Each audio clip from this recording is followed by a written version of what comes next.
Hi hello నమస్తే welcome to Telugu ప్రభ. నేను మీ journalist Shivajyothi. ప్రస్తుతం మన దేశంలో 70 లక్షల మంది పెన్షనర్లు పడుతున్న బాధలు, అసలు వారికి ఇంతవరకు కూడా కనీస వేతనం కూడా రావడం లేదు. అంటే ఇప్పుడు కనీసం ఒక మనిషి బతకడానికి కనీసం 10,000 నుంచి 20,000 వరకు కనీస వేతనాలు, కనీస అవసరాలకు ఈ అమౌంట్ సరిపోతుంది. కానీ వారికి వచ్చేది కనీసం పెన్షన్ 500 నుంచి 1000 నుంచి 1500కు మించి అసలు వారికి డబ్బే రావట్లేదంటూ కూడా వారు వాపోతున్నారు. సో ఇప్పుడు మనతో రామారావు గారు ఉన్నారు, వారితో మాట్లాడి తెలుసుకుందాం. నమస్తే అండి.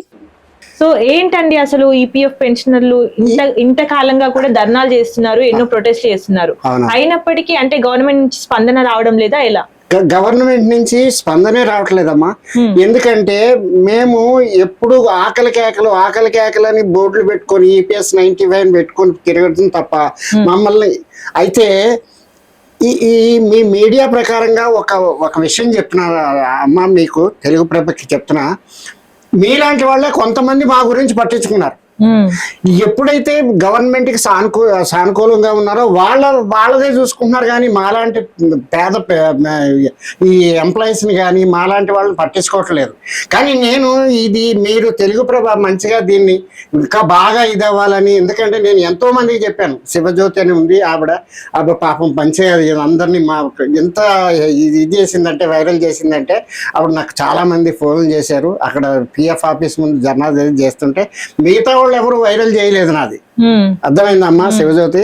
కానీ మీలాంటి వాళ్ళు మాకు ఇది చేస్తే అక్కడ ఢిల్లీ వరకు పోతుంది.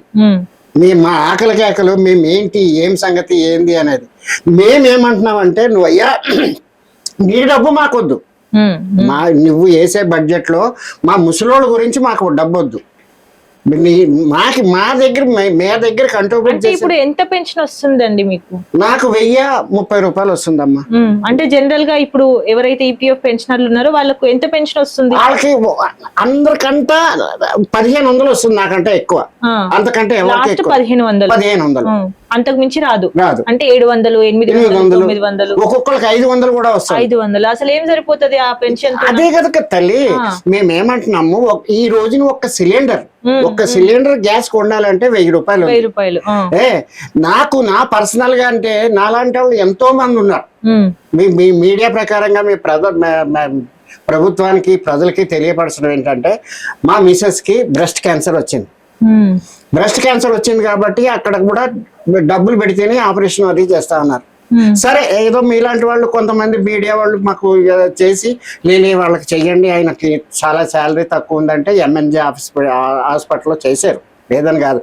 కానీ వాళ్ళు ప్రతి నెల టాబ్లెట్స్ ఇవ్వాలంటే కూడా డబ్బులు అడుగుతున్నారు. ఎక్కడి నుంచి తేవాలమ్మా మేము డబ్బులు?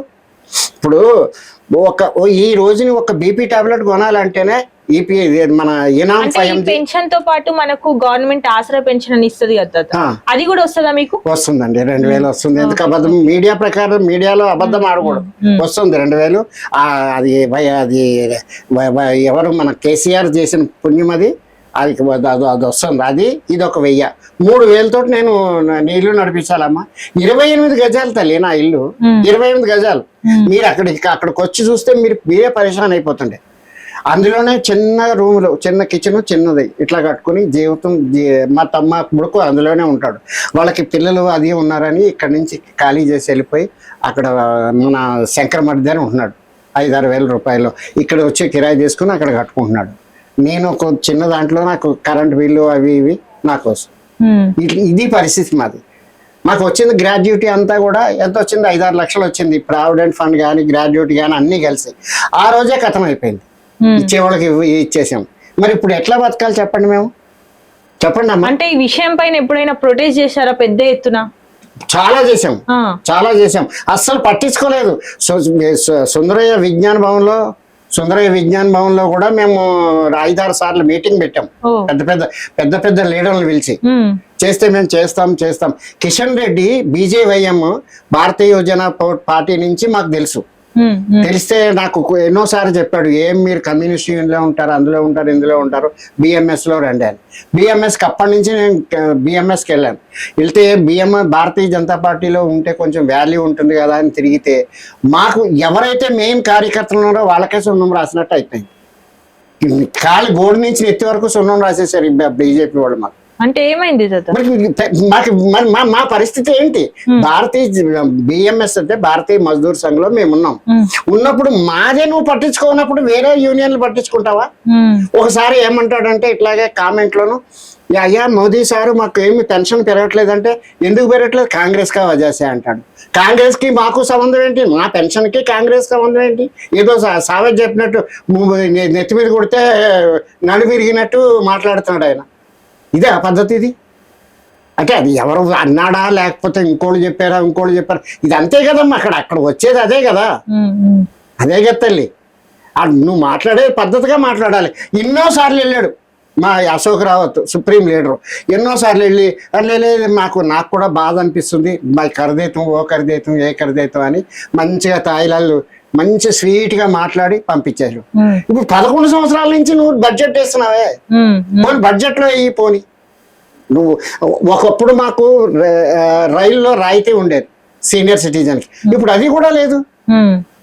మేము ఈ ముసలి వయసులో ఎక్కడికైనా గుళ్ళు గోపురాలు వెళ్ళాలంటే మాకు కనీసం ఒక 30%, 40%, 50% నువ్వు రాయితీ ఇస్తే మేము ఎక్కడైనా పోయి కొంచెం. ఇప్పుడు ఎంత రావాలి తాత మీకు? ఎంత నాకు మినిమం మా లెక్కల ప్రకారంగా 9,000 రావాలమ్మా.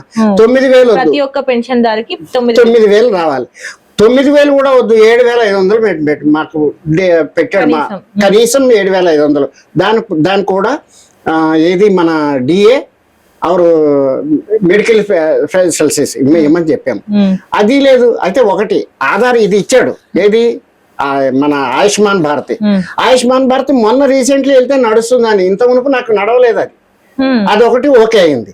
మరి మీకు దీన్ని తీసుకుని మేము ఏం చేయాలి? దీన్ని ఏం చేయాలి చెప్పండి మీరు. ఎట్లా ఇది ప్రభుత్వం ఉందా లేదా?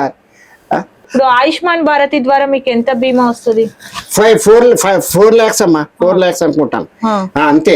అయితే పిల్లలు మా బాధ ఏంటంటే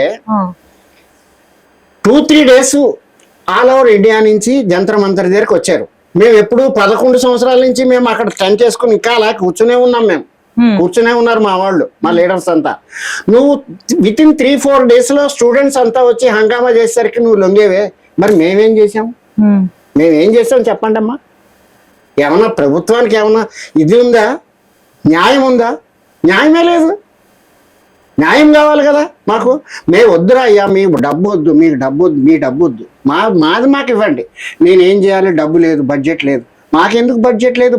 మాది 5 లక్షల కోట్లు మాది అన్అకౌంట్ ఉంది అక్కడ. అన్అకౌంట్ దాని వడ్డీ కూడా 9,000 అవుతుంది. మాది ఓన్ పైసా కాకుండా కూడా. అర్థమైందమ్మా? ఎట్లా చెప్పండి మీరు.